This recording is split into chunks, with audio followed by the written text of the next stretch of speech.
4 года вы уже являетесь депутатом Народного собрания, и хотелось бы, конечно, немножечко, чтобы вы поделились, скажем так, тайнами того, что это такое быть депутатом Народного собрания для нас, обывателей, обычных людей.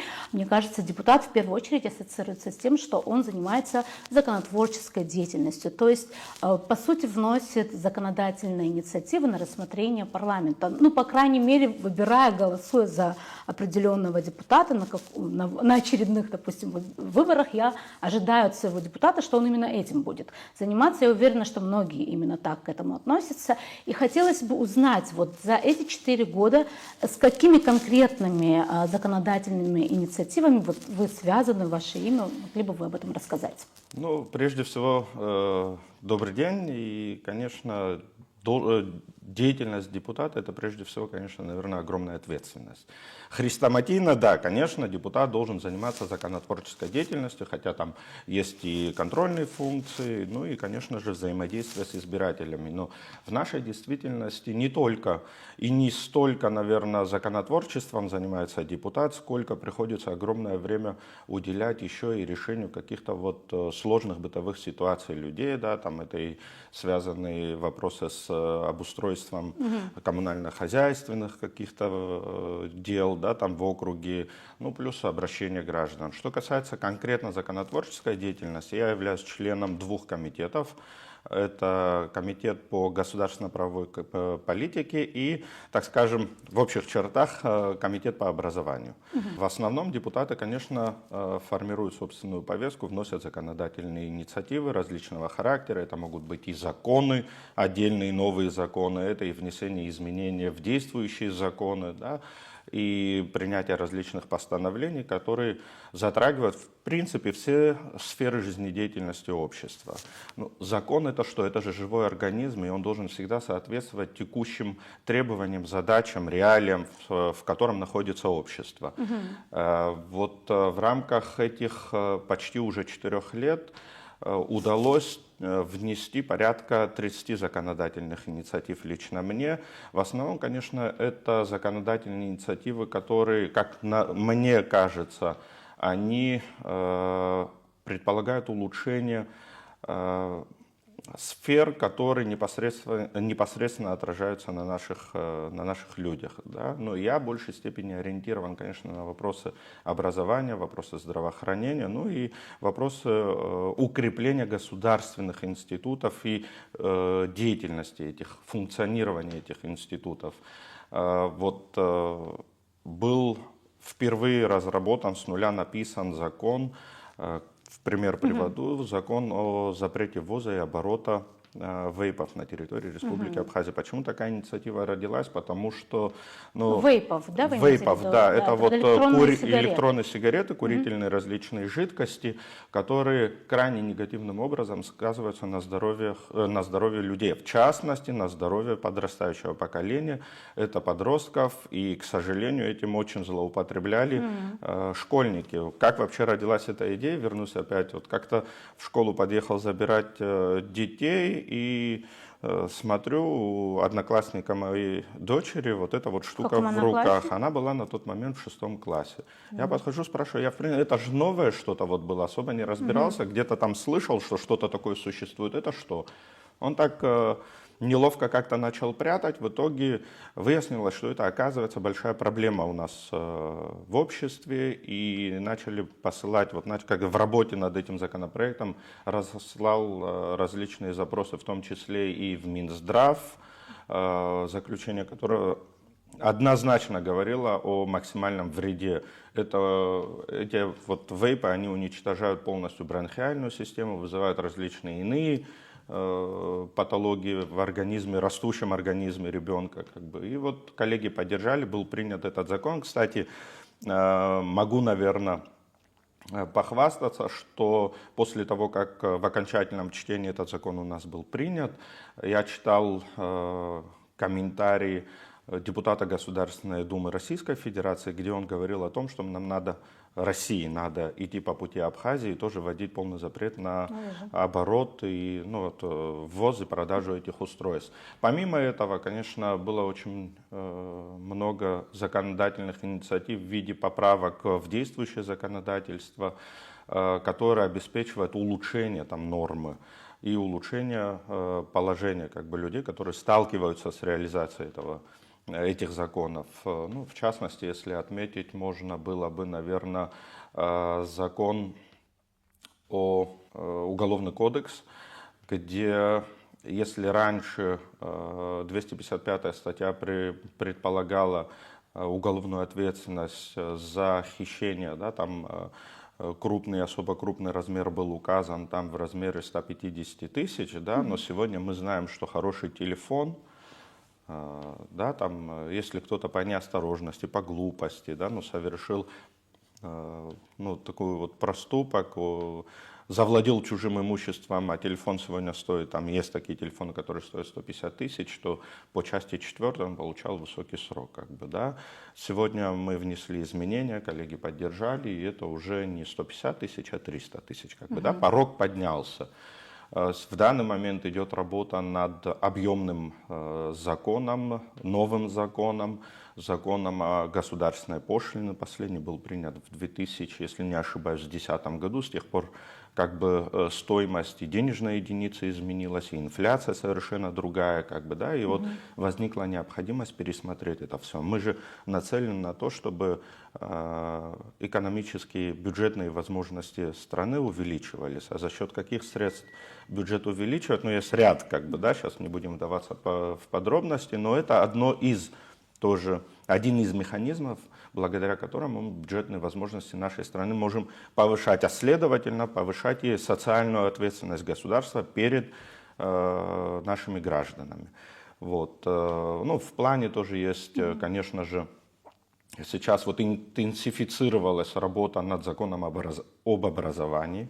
Это, я считаю, что это вообще краеугольный камень в жизнедеятельности нашего общества, потому что от качественного образования, а закон это база, помимо закона я предлагаю еще, конечно же, параллельно работать над концепцией развития национального образования. То есть закон это основа, но должна быть еще концепция. То есть понимание, видение того, каким мы хотим видеть в будущем образованного человека, в нашей стране. И в чем суть этого нашего национального образования должна заключаться. После поручений президента Кабинету министров, в частности, один большой блок был посвящен именно закону об образовании. Сейчас работа над ним, как я уже сказал, выше интенсифицировалась, потому что до этого был один проект принят в первом чтении, но он был недостаточно хорошо проработан. Потом создавались различные комиссии, которые выработали иные некоторые подходы и законодательные инициативы и видения в этой части. Мы столкнулись с ситуацией, когда на столе по большому счету появилось 3 проекта, и с каким работать парламенту не было определено, потому что в производстве один был, но он был признан, что недостаточно соответствует текущим требованиям образования.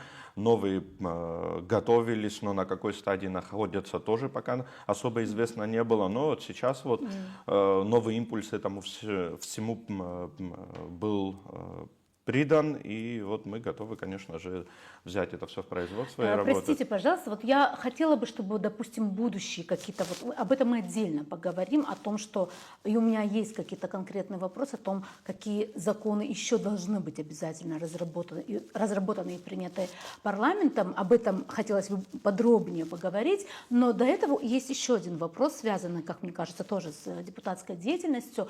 Он касается того, что мы знаем, что депутаты принимают непосредственное активное участие и голосуют за назначение многих должностей, в том числе там и судей Верховного и арбитражного суда, и генерального прокурора, и председателя Нацбанка. В общем, этих должностей достаточно много.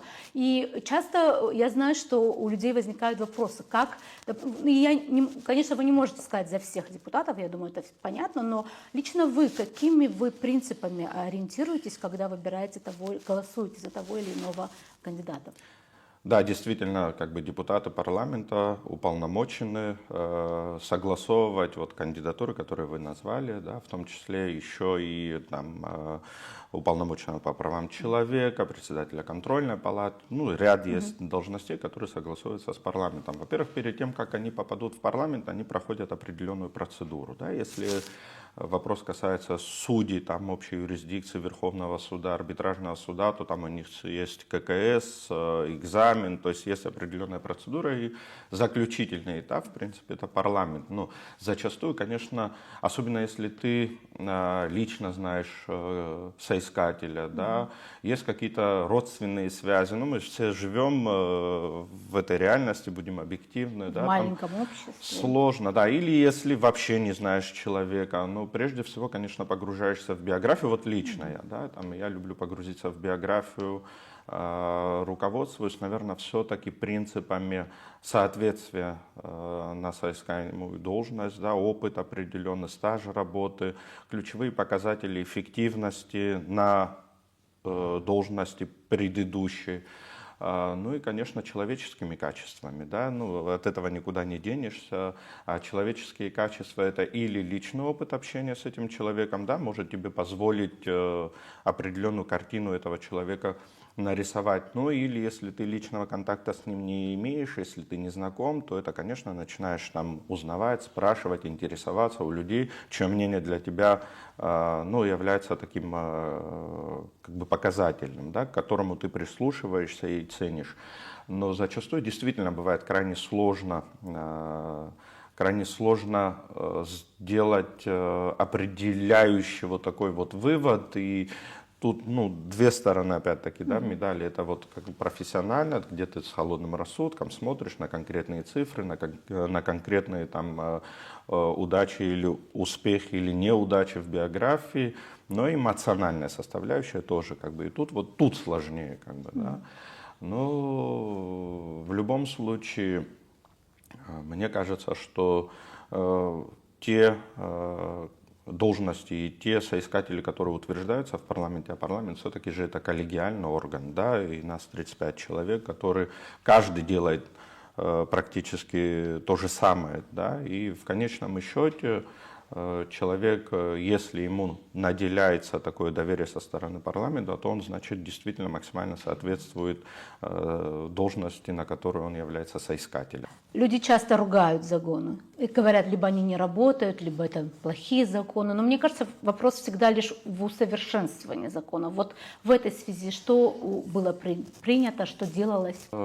Конечно, каждое новое что-то, оно всегда, наверное, на начальном этапе порождает некоторое сомнение, отторжение, может быть, даже в какой-то степени. Так называемые плохие законы, конечно, приходится с ними сталкиваться, но плохие, я в кавычки беру это слово, это те законы, наверное, которые не соответствуют заявленным целям. Зачастую, когда законопроект поступает уже на рассмотрение сессии, он собирает определенное количество заключений, да, ну, в зависимости от сферы его применения. И в этих заключениях часто говорится о том, противоречит ли он действующему законодательству, Конституции и достигнет ли он заявленных там ожиданий от этого закона. Бывали, конечно, в нашей практике, в моей личной практике, законы, которые вызывали бурную реакцию, например? И в самом парламенте, и в обществе в целом. Но сейчас все мы знаем эти примеры. И в такой сложной ситуации, когда действительно мне сложно было самостоятельно принимать решения, я старался консультироваться с избирателем. Ведь что такое вообще депутатская деятельность? Да? Немножко вот хрестоматийно вернемся. Депутат, опять, ну вот чисто академически, да, в системе разделения властей он наделен полномочиями от избирателей представлять их интересы в парламенте. Да? И вот когда я сталкивался с такой затруднительной ситуацией, а таких было несколько, просто просил жителей моего округа, да, там избирателей собраться, и мы вместе обсуждали тот или иной законопроект, по которому у меня были сомнения. Конечно, я говорил свое мнение, но вот ту обратную связь, которую получал, она убеждала меня в том, какое решение все-таки стоит принять. Может быть, это как-то громко немножко будет сказано, я уверен, что большинство депутатов так и делают, и в предыдущих созывах, и, надеюсь, так будет продолжаться и в будущих созывах, да, депутат ни в коем случае не должен терять связь со своими избирателями. Иногда кажется, что, может быть, нам избиратель не разбирается вот во всех тонкостях, да, процесса законотворчества или вот, конкретно по каким-то направлениям, но тем не менее у нас люди достаточно вовлечены и у них формируются мнения. А когда коллективно обсуждаешь, то всегда как бы одна голова хорошо, но когда их много, всегда это лучше и это помогает. И можно с уверенностью, там, не знаю, на 90, наверное, процентов сказать, что вот такие плохие законы не находили поддержку в парламенте, и на каком-то этапе вот принятия законопроекта они просто не набирали достаточного количества необходимых голосов или просто снимали с повестки из производства в парламенте.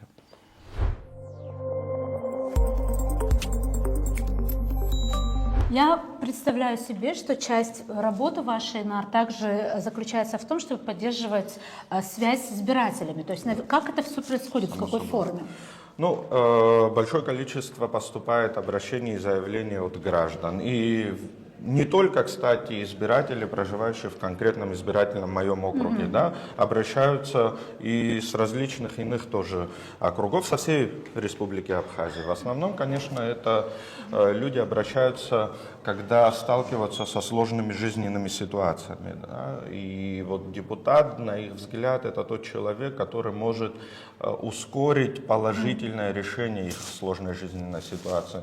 Вот у меня за вот этот период, да, то, что я нахожусь в парламенте, было порядка 160 обращений. Это только ко мне. Вы представляете, какое количество обращений? Я не говорю о тех, которые обращаются напрямую там, в органы исполнительной власти. В основном, конечно, это вопросы, связанные со здравоохранением, с лечением, да, как маленьких детей, так и старших, более зрелых людей. Да, там это вопросы трудоустройства, это вопросы образования, университет, учеба, это материальная помощь, это огромный спектр вопросов, которые там и жилищные вопросы.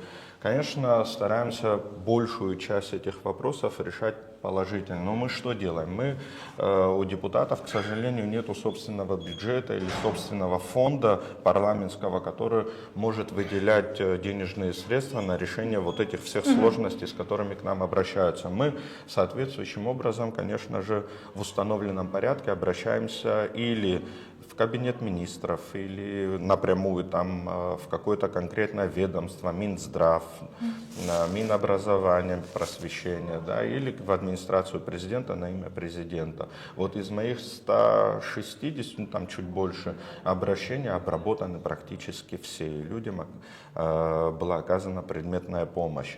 С одной стороны, конечно же, это важное направление взаимодействия с избирателями. Вот я хотела об этом спросить. Да, мне кажется, ты не отрываешься от их проблем, от их сложностей, от их... Иногда это даже консультация может быть, да, людям просто нужно проконсультироваться, а иногда просто даже поговорить и выговориться, да, рассказать о своей проблеме. И эта связь, она очень важна, и она очень чувствительна, ее нужно сохранять, как бы я считаю.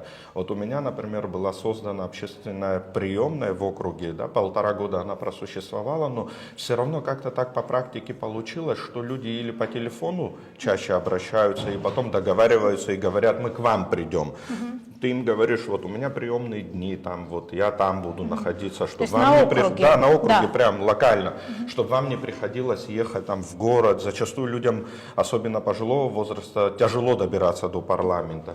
Но нет, все равно вот почему-то вот в большей степени сюда хотят прийти на прием, и здесь ты с ними общаешься, встречаешься, стараешься найти пути решения их проблем.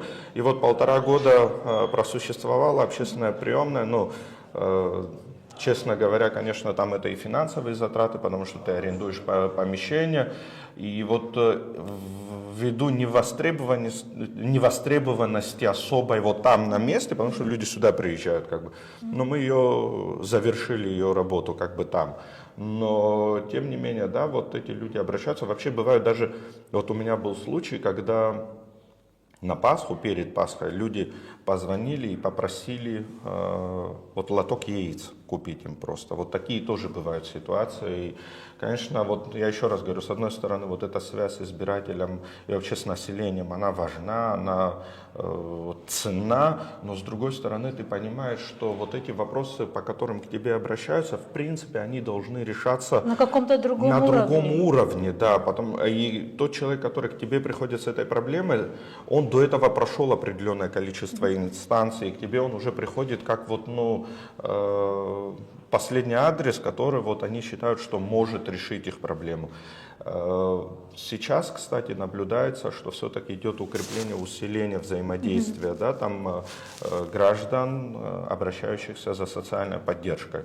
И вот последний период, я смотрю, да, там, особенно после того, как мы вышли с каникул, да, там уже работаем практически 1,5 месяца, ну, число обращающихся сократилось. Если раньше там в месяц бывало, ну сейчас в среднем возьму до 30 человек, да, там с различными вопросами обращалось, вот за эти 1,5 месяца, ну, ко мне обратилось человек 12. Да, ну, хочется надеяться на то, что, во-первых, решаются более оперативно их вопросы, и вообще количество людей, которые нуждаются в поддержке и помощи, сокращается.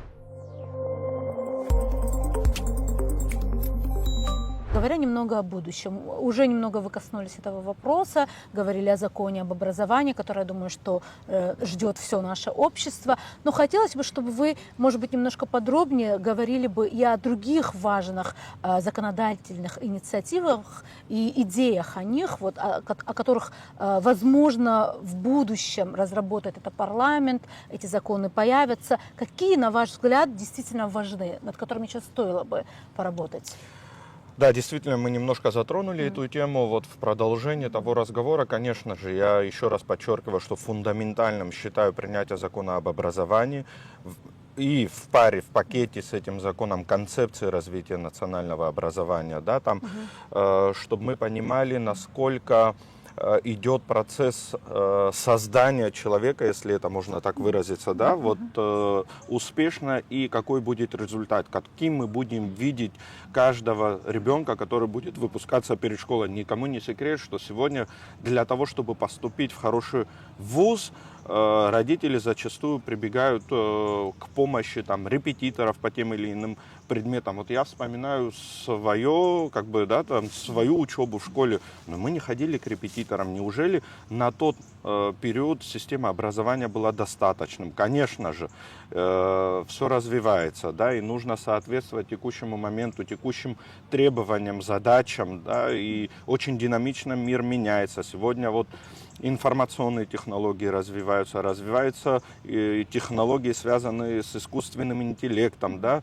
Мир естественный перекликается теперь с миром искусственным, и вот разобраться, особенно детям разобраться в том, что искусственно, а что естественно, становится все сложнее. Очень негативно отражается клиповое мышление у детей, когда они там смотрят эти ролики в телефонах на различных платформах. И вот это все, мне кажется, должно, помимо фундаментальных вещей, регулироваться и тем законом новый, который, я надеюсь, будет принят вместе с, как я уже говорил, концепцией развития национального образования. Там включены вопросы абхазского языка, сохранения развития, этнокультурные ценности, да, которые для нас важны. Они не говорят о том, что мы лучше кого-то или мы хуже кого-то, но эти традиционные ценности делают нас немного другими, как бы, да, и это очень важно сохранить и внедрить это вот в процесс воспитания человека. Помимо этого закона, конечно, сейчас вы знаете, актуален вопрос реформирования вообще системы жизнедеятельности общества. В парламенте было принято решение, инициирована комиссия по реформированию системы устройства государства. Есть уже ряд результатов, которые предполагают, ну, можно сказать, такую концептуальную смену. И вот анализ и результатов работы этой комиссии, и анализ предполагаемых результатов в случае внедрения этих законодательных инициатив, а там нужно будет, это конституционные реформы предполагаются, и вот анализ результатов тоже очень важен, сейчас идет над этим работа. Я считаю, что, конечно, нужно, опять возвращаясь, да, к тому, что такое вообще законодательство, что такое конституция. Прежде всего, это не священное писание. В каком плане?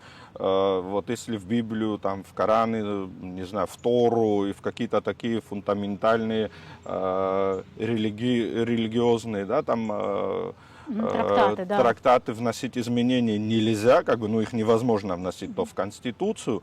Мне кажется, что нужно ее немножко адаптировать к текущей ситуации. И в этом плане, учитывая определенный опыт, который прошло наше государство, да, и те требования и вызовы, которые стоят в будущем, необходимо, конечно, работать над вопросами реформирования Конституции, системы госуправления вообще в целом, да, посмотреть, что положительно сработало, что не сработало так, как предполагалось, что негативно повлияло. И вот эти вещи, ну вот это я говорю о тех фундаментальных вопросах. Конечно, текущая работа, внесение изменений в текущее законодательство, да, там вот мы говорили разные там вопросы обсуждали, в том числе и там систему налоговую, да, там, кстати, наш парламент принял очень много, может, сейчас не совсем корректно, как бы, да, там хвастаться, но действительно очень много было принято очень полезных законодательных инициатив, которые, может быть, или не совсем было замечено обществом, да, вот как законодательная инициатива, но тем не менее, как бы они положительно сказались на функционировании системы в целом, да. В том числе там и по налоговым упрощениям различным, да, ведь это тоже важная часть как бы динамичного развития общества, бизнеса в частности. Ну, для меня, опять-таки, я вот подчеркну, принципиальными вопросами являются это вопросы, связанные с социальной ответственностью государства, да, с развитием и со стабильностью системы госуправления в целом. Но вот это, можно ли я уточню про стабильность госуправления? Да? Вы имеете в виду вот эти идеи о том, что будет ли наша Абхазия республиканской или там парламентской? Да, вы имеете в виду вот это? В том числе, да. Потому что этот вопрос действительно многих интересует. Да, в том числе, конечно, это актуальная тема. Это тема, которая сейчас активно обсуждается. И мне нравится вот этот общественный резонанс вокруг этой темы, да, реформирование, конституционное реформирование системы госуправления. То, что проходят слушания в общественной палате, на различных иных экспертных, да, там и специальных площадках, в университете обсуждается этот вопрос. Это очень важно, потому что по результатам вот этого обсуждения формируется видение, направление, если можно сказать, такая определенная дорожная карта, по которой и нам, депутатам, легче будет потом принимать решения.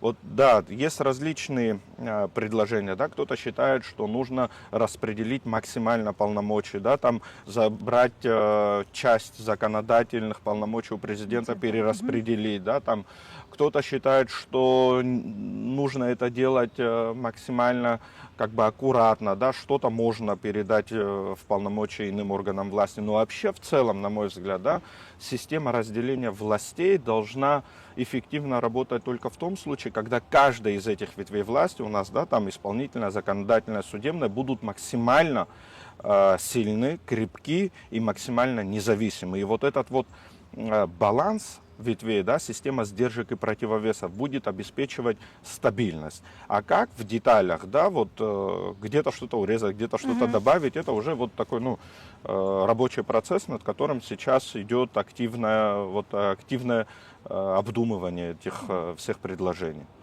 Ну а если еще возвращаться и говорить, допустим, о каких-то еще законах, законодательных инициативах, которые вы считаете важными, помимо перечисленных? Ну, любая законодательная инициатива, она, в принципе, по своей сути очень важна. Вот я могу сказать о тех идеях, которые мною сейчас разрабатываются. Буквально недавно я зарегистрировал и внес на рассмотрение парламента изменения в закон о туристской деятельности. Мы все даем себе отчет и понимаем, насколько туристическая отрасль важна для развития экономики и бюджетной состоятельности нашего государства. Да, это одна из основных статей дохода вообще бюджета. Но мы понимаем, что в процессе развития этой сферы необходимы какие-то нововведения и обновление действующего законодательства. Вот, на мой взгляд, я предложил две основные мысли в новое законодательство. Мы знаем, что сейчас заходят на территорию Абхазии крупные туроператорские компании. И многие отели с номерным фондом там 60+, предоставляют в жесткий, так называемый жесткий блок номерной фонд. То есть эти туроператоры выкупают полностью на весь сезон. И потом они уже сами устанавливают цену на турпродукт. На мой взгляд, немножко сокращает возможность мелких и крупных предпринимателей в этой сфере конкурировать с большими. И я, в частности, предлагаю ограничить возможность ательеров с номерным фондом более 60 номеров продавать полностью весь отель, все номера в жесткий блок, а ограничить на 70%, чтобы оставшиеся 30% они были конкурентными на рынке туриндустрии. Это первый вопрос. Второй вопрос, который я предлагаю, и основная мысль в этих поправках заключается в установлении нижнего предельного порога стоимости турпродукта, который должен будет высчитываться по анализу предыдущего туристического сезона Министерством по туризму, предлагаться на рассмотрение Кабинета министров и устанавливать, учитывая себестоимость турпродукта, минимальный порог стоимости турпродукта, чтобы не было, условно говоря, ситуации, когда путевка в Абхазию может стоить 89 рублей. Да, то есть, по сути, это забота о малом и среднем бизнесе. Да. Чтобы они тоже могли существовать в этой сфере. Конкурировать, да, и конкурировать, но и опять-таки это выбор и туристу тоже. И выбор, предоставление возможности поиска различных вариантов. В телеграм-канале вы ведете дневник депутата. Скажите, для чего он вам нужен? Да, спасибо за вопрос. Это форма обратной связи с избирателем. Возьмем ученический дневник. Да? Что это? Это взаимодействие ученика с учителем, получение оценок, да, и обратная связь учителя с родителями. То же самое я предполагал и достичь ведением этого канала. Прежде всего, говорится о моей ежедневной деятельности, в чем она заключается, и там есть система возможности оставить комментарий. То есть это уже оценка. С одной стороны, избиратель видит, чем я занимаюсь, это мое домашнее задание, да, если где-то что-то не нравится или нравится, какой-то комментарий хочется оставить, да, то этот канал предоставляет возможность там оставить этот комментарий, и это уже обратная связь получается со мной, да. Не всегда у избирателя есть возможность, да, приехать, поговорить лично, спросить, чем я занимаюсь. Конечно, я стараюсь видеться с избирателем как можно чаще, но бывают случаи, когда не в каждый двор заедешь, не в каждую квартиру попадешь, но это такая форма обратной связи, просто чтобы не было ощущения у избирателя, что мы передали свои полномочия представлять наши интересы определенному человеку в парламенте, и он исчез, да, и мы не знаем, чем он занимается, какие у него результаты, какие у него может быть и ошибки, потому что все мы люди, это всем свойственно. А тут такая форма, тем более современные технологии дают такую возможность.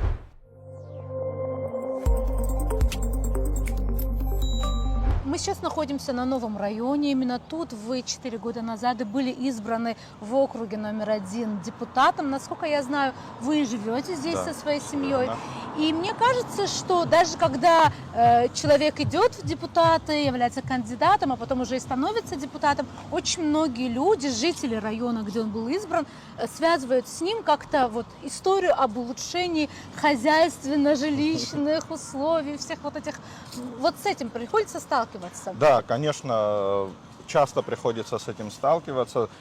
Мы вообще все, наверное, так устроены, что хотим облагораживать то место, где мы живем. Тем более было оказано такое большое доверие со стороны граждан, проживающих здесь. И в том числе, вот еще раз, да, вернусь к тому, что часто приходится сталкиваться с вопросами улучшения среды, в которой мы живем. Это и покрытие, ремонт подъездных дорог, придомовых территорий, это и инфраструктурные какие-то вещи, детские площадки, например, строительство. В этом году удалось привлечь в новый район более 10 миллионов рублей на решение вот этих задач. Да? Но есть и острые вопросы, конечно же, которые мы стараемся совместно и с местными властями, с руководством управы, и с городскими властями решать, да, там с администрацией города Сухум. Есть, где получается изыскивать средства из различных иных источников для решения вопросов. Но в основном это что? Это вопросы, связанные с улучшением и осушением подвальных помещений, потому что здесь были большие проблемы, и до сих пор в некоторых домах они сохраняются. Стараемся динамично, поэтапно это решать, да. Это и вот парковые территории, да, их облагораживание. Вот я говорил уже о детских площадках, готовится к завершению строительства новых 5 объектов, да, это 4 детские площадки, 1 воркаут-площадка, тренажеры. Постарались подобрать такие тренажеры, которые могли бы пользоваться как и младшее поколение, так и старшее поколение. Но это, соответственно, тоже благоприятно будет влиять и на качество здоровья людей, да. Вот самая острая проблема на сегодняшний день, которую практически, с трудом получается решать, за исключением некоторых случаев, это вопросы, связанные с лифтовым хозяйством. Есть дома... все еще много лифтов, то есть тут не так много лифтов, как есть дома, где вообще не работают лифты, есть дома, где они периодически выходят из строя, и если вот такие вопросы решаются, да, совместно с соответствующим управлением лифтового хозяйства, да, это ремонт, если там незначительные какие-то поломки произошли, эти вопросы решаются. Но вот замена нерабочих или установка новых лифтов, это сложная проблема. На сегодняшний день я вот буквально недавно направил соответствующее письмо в администрацию города с указанием конкретных адресов, где нужна полная замена лифтов или установка новых лифтов. Это порядка 16 домов, где нужно вот такой вот капитальный ремонт осуществить, да, капитальное решение. 16 домов, в которых еще 16 несколько лифтов. 16 лифтов. 16 новых лифтов. Да. Вот если говорить конкретно, да, 16 новых лифтов нужно сейчас нам здесь, чтобы решить проблему. Вот по улице, вот если быть еще предметнее, да, по улице Чалмаз, дом номер 5, там 2-й подъезд. Недавно мне звонили жители этого дома, живут вдвоем, одной пожилой женщине 90 лет, другой 86.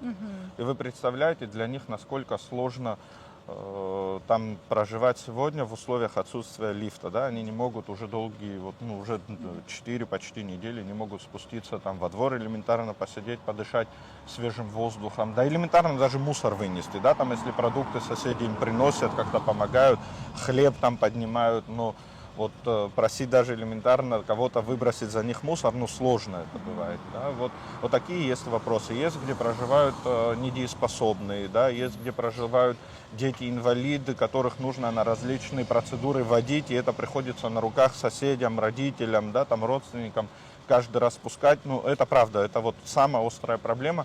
Надеюсь, что в новом году будут изысканы возможности для решения и этих проблем. Конечно же, участвуют в этом и депутаты местных органов самоуправления. Здесь у нас на новом районе, именно в моем избирательном округе, 3 депутата муниципальных, да, они тоже очень активно вовлечены в эту работу. И вот объединяя возможности, усилия и способности каждого, в том числе и при поддержке местных жителей. И это тоже очень отрадно, что они не абстрагируются, то есть они не делегируют тебе проблему, ты реши и все, нам нужен результат. Они сами стараются там, где они могут, принимать в этом участие. Инар, я хотела бы задать еще такой вам вопрос. Очень многие вот выражают часто такую точку зрения о том, что все-таки уровень ли это депутата Народного собрания заниматься какими-то, скажем, даже хозяйственными или инфраструктурными делами вот, округа, на котором он был избран. То есть есть такое мнение. Вот вы как к этому относитесь? Я понимаю ваш вопрос, и да, я это мнение тоже часто слышу, но опять, конечно, у депутата вот контрольная функция, она, наверное, заключается прежде всего в том, чтобы осуществлять контроль за исполнением тех законов, которые принимаются, но и ряда других вещей, да, и в том числе, ну, депутат не может жить в отрыве, на мой взгляд, в отрыве от людей, которые его избрали, и в отрыве от той территории, где он был избран, да, и поэтому, ну, тут депутат в помощь, наверное, если где-то там какие-то вопросы тяжело проходят процедуры там, принятия решений, или какие-то происходят такие по объективным причинам задержки, депутат в помощь. Плюс у депутата иногда доступа к информации больше, да, и он знает, какую дверь открыть, куда постучаться, чтобы этот вопрос решился. Конечно, у депутата нету волшебной палочки, взмахнув которой можно было бы в одночасье решить все проблемы, но тем не менее, как бы каждый депутат старается быть полезен и в таких вопросах тоже. Но это, опять возвращаемся, да, это вопросы, связанные с жизнедеятельностью человека, конкретно отдельно взятого человека и общества в целом. Поэтому, ну, абстрагироваться полностью от этого категорически, мне кажется, было бы неправильно, но и заменять законотворческую деятельность исключительно деятельностью по решению коммунально-хозяйственных и инфраструктурных вопросов тоже неправильно, потому что ты, во-первых, этим сокращаешь то время, которое ты должен уделять там, разработкой и внедрением законов, ну и плюс подменяешь деятельность структур, которые на это прямым образом уполномочены.